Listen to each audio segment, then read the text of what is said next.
নমস্কার বন্ধুরা, আজকে তোমাদের আমি একটু অন্য রকমভাবে ডিম রান্না করে দেখাবো। একঘেয়েমি ডিমের কারি বা ডিম কষা তো সবাই খেয়েছো।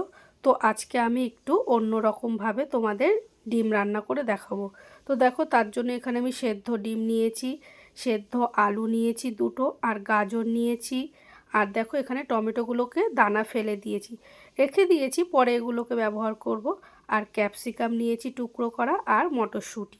তো চলো এবার রান্নাটা করি। এখানে দেখো, তেলটা আমি গরম করতে দিয়েছি আগে থেকেই। এবার 1 চামচ নুন দিয়ে ডিমগুলোকে আমি একটু হালকা করে ভেজে নেব। তো দেখো, ডিমগুলো ভাজা হয়ে গেছে।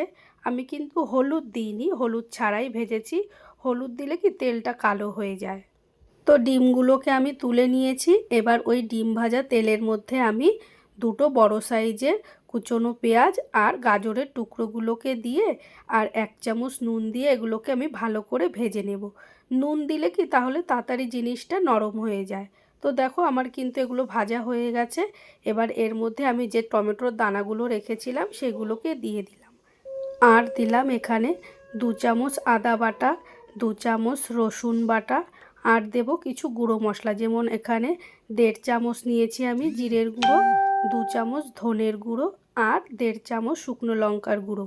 আর এখানে দেব স্বাদ মতন চিনি, আর পরিমাণ মতো নুন আর হলুদ দিয়ে সামান্য একটু জল দিয়ে আমি মশলাটাকে ভালো করে কষিয়ে নেব। তো দেখো, মশলাটা কিন্তু আমার ভালো কষানো হয়ে গেছে, আর দেখো কি সুন্দর কালারও হয়েছে। এবার এর মধ্যে দিলাম আমি মটরশুঁটি, আর টুকরো করা ক্যাপসিকাম, আর টুকরো করা টমেটো, আর সেদ্ধ করা আলুগুলো। এই সমস্ত কিছুকে মশলার সঙ্গে কিন্তু আমি আবারও ভালো করে কষিয়ে নেব। বন্ধুরা, তোমরা একবার হলেও এইভাবে ডিম রান্না করে খেয়ে দেখো, দারুণ লাগে। তো দেখো, আমার কিন্তু মশলাটা কষানো হয়ে গেছে সবজির সঙ্গে।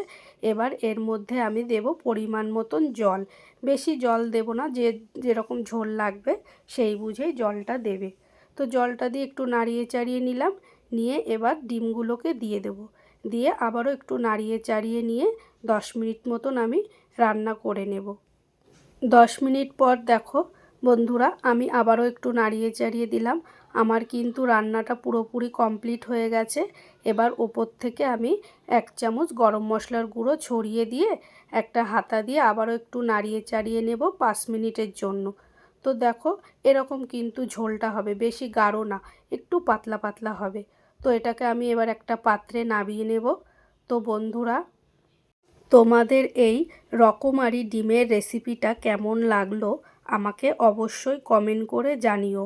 আর তোমাদের যদি রেসিপিটা ভালো লেগে থাকে অবশ্যই একটা লাইক ও শেয়ার করে দিও। আর হ্যাঁ, সাবস্ক্রাইব করে বন্ধু হয়ে আমার পাশে থেকো।